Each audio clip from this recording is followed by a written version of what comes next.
आणि यानंतर एक अत्यंत महत्त्वाची आणि मोठी बातमी आपण पाहणार आहोत। बातमी आहे पुण्यात महायुतीतल्या वादाचा एक नवा अंक आता समोर आलेला आहे, कारण पुण्यातलं राजकारण काही केल्यास संपताना दिसत नाहीये। महाराष्ट्र ऑलिम्पिक संघटनेच्या महासचिवांवरच आता गुन्हा दाखल करण्यात आल्याची माहिती मिळतेय। हे महासचिव अजित पवार यांच्या जवळचे असल्याची माहिती मिळतेय। 2 नोव्हेंबरला महाराष्ट्र ऑलिम्पिक समितीची निवडणूक पार पडते आणि या निवडणुकीच्या तोंडावरच महासचिवांवर हा गुन्हा दाखल झाल्याची माहिती मिळतेय। महासचिव नामदेव शिरगावकर यांच्यावर निधी अपहाराचा गुन्हा दाखल झालेला आहे। दुप्पट किमतीला खेळाडूंचं साहित्य खरेदी केल्याचं दाखवून अपहार केल्याचा त्यांच्यावर आरोप आहे। निवडणुकीमध्ये अजित पवार विरुद्ध मुरलीधर मोहोळ असा सामना रंगणार आहे आणि महाराष्ट्र ऑलिम्पिक समितीच्या निवडणुकीच्या अध्यक्षपदासाठी हे दोन्ही नेते आमने सामने आहेत। मुरलीधर मोहोळ हे पहिल्यांदाच अध्यक्षपदासाठी उभे राहत आहेत आणि त्यांच्या विरोधात स्वतः अजित पवार आहेत। त्यामुळे महाराष्ट्र ऑलिम्पिक संघटनेचे महासचिव नामदेव शिरगावकर यांच्यावर आता निधीचा अपहार केल्याबद्दलचा गुन्हा दाखल झाल्यानंतर राजकारण आणखी तापणार असल्याचंच दिसतंय। अमोल धर्माधिकारी आपले प्रतिनिधी या संदर्भातली अधिक माहिती आपल्याला देत आहेत। अमोल, निवडणूक होतीये महाराष्ट्र ऑलिम्पिक संघटनेच्या अध्यक्षपदाची, ज्या अध्यक्षपदाच्या निवडणुकीसाठी स्वतः अजित पवार विरुद्ध केंद्रीय राज्यमंत्री मुरलीधर मोहोळ असा सामना रंगणार आहे। मात्र निवडणुकीच्या तोंडावर महासचिवांवरच अशा प्रकारचा गुन्हा दाखल होणं कुठेतरी यामागे काही वेगळं राजकारण रंगताना दिसतंय का? अमोल, काय नेमकी या सगळ्या संदर्भातली माहिती? नक्कीच यामध्ये राजकारणाचा भाग असू शकतो। 2 नोव्हेंबरला खरं तर महाराष्ट्र ऑलिम्पिक संघटनेची निवडणूक होतीये। या निवडणुकीमध्ये पहिल्यांदाच भाजपकडून मुरलीधर मोहोळ जे केंद्रीय राज्यमंत्री आहेत हे मैदानामध्ये उतरलेले आहेत।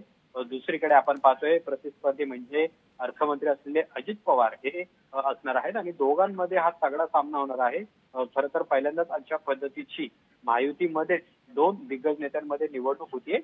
काही दिवसांवर ही निवडणूक आलेली आहे आणि असं असताना महाराष्ट्र ऑलिम्पिक संघटनेचे महासचिव नामदेव शिरगावकर यांच्यावर निधीचा अपहार केल्याबद्दलचा गुन्हा आहे तो पुण्यामध्ये दाखल करण्यात आलेला आहे। पुण्यातल्या समर्थ पोलीस ठाण्यामध्ये हा गुन्हा नोंद करण्यात आलेला आहे। 3 नॅशनल गेम्ससाठी महाराष्ट्र शासनाने जवळपास 12,45,00,000 रुपयांचा निधी दिलेला होता आणि या निधीचा अपहार करत खेळाडूंना निकृष्ट दर्जाचं साहित्य हे दुप्पट किमतीला खरेदी केल्याचं त्यांनी दाखवलं आणि शासनाची फसवणूक केली अशा पद्धतीचा आरोप त्यांच्यावरती होता आणि त्यानुसार आपण पाहतोय याची जी तक्रार आहे ती संदीप भोंडवे यांनी दिलेली होती, जे महाराष्ट्र राज्य कुस्तीगीर संघटनेचे कार्याध्यक्ष आहेत, त्यांनी दिलेले आहेत। आणि हे संदीप भोंडवे आपण पाहतोय की मुरलीधर मोहोळ यांच्या जवळचे आहेत आणि त्यामुळे ज्यांच्यावर गुन्हा दाखल झालेला आहे नामदेव संपत शिरगावकर हे अजित पवार यांच्या जवळचे पाहायला मिळतात आणि त्यामुळे याच्यामधलं जे राजकारण आहे ते कुठल्या स्तरावर गेलेलं आहे आपल्याला पाहायला मिळते। महायुतीतल्या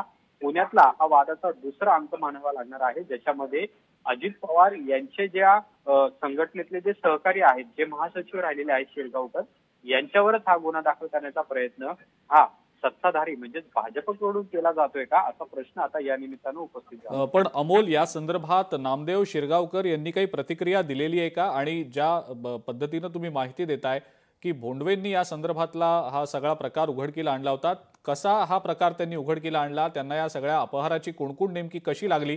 काय नेमकी या सगळ्याबद्दलची माहिती आहे?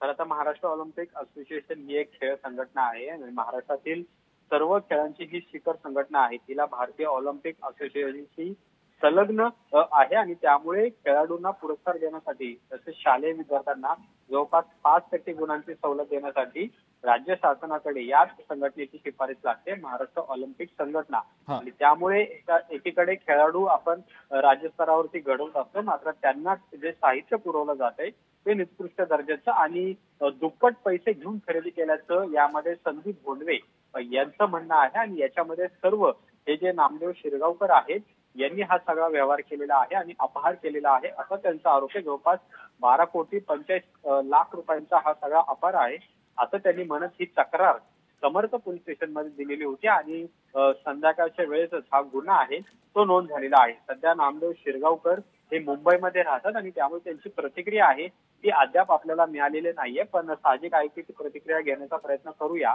पण याच्यामध्ये जे राजकारण कशा पद्धतीने झालेलं पाहायला मिळते, महायुतीमध्येच हे चित्र आपल्याला पाहायला मिळते आणि कुरघोडी करण्याचं राजकारण. म्हणजे 2 तारखेला निवडणूक आलेली आहे, ज्याचे विद्यमान अध्यक्ष हे अजित पवार आहेत.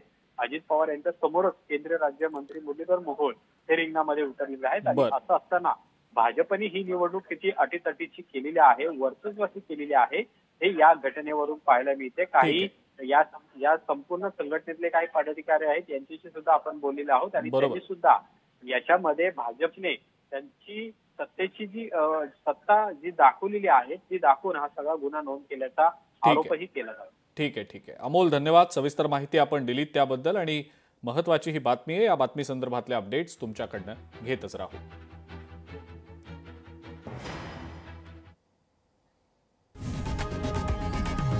लोकशाही मराठी ऐका, पहा, जागरूक रहा.